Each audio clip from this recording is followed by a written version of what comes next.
বিড়ি না খেয়ে সিগারেট না খেয়ে এত ঠান্ডা। আমি নাইট করছি। আমার পেছনে যেটা দেখছো ওটা হচ্ছে টাওয়ার বি, ওটাও কমপ্লিট হচ্ছে ওদের। আর এটা হচ্ছে টাওয়ারে, এটা কাস্টিং হচ্ছে, এটা টাওয়ার বিও কাস্টিং হচ্ছে। আমার গার্লফ্রেন্ড এখন আমাকে ফোন করছে, চলো যাবো। এখন এই টাওয়ারের উপরে আছি। এটা হচ্ছে বুম মেশিন, এইটা দিয়ে সব কাস্টিং হচ্ছে এখানে।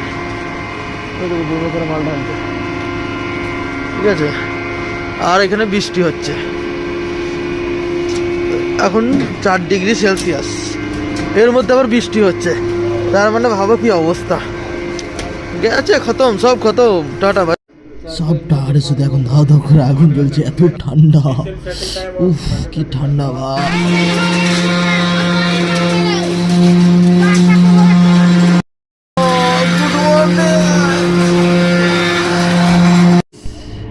হ্যাঁ ধূপ নিকালো। এ লো লো লো, করো করো করো করো। ওকে ওকে ভাইরাল। তো এখন কাজ চলছে, কাজ শেষ হয় না। এখন 9টা বাজছে, 9টা পর্যন্ত আমরা সাইডই আছি। জানি না আর কতক্ষণ থাকতে হবে। উপরে গেছিলাম স্টেপ দিয়ে। তো ফাইনালি আমার 2টো স্যার এসে গেছে, তাদেরকে হ্যান্ড ওভার দিয়ে দিয়েছি।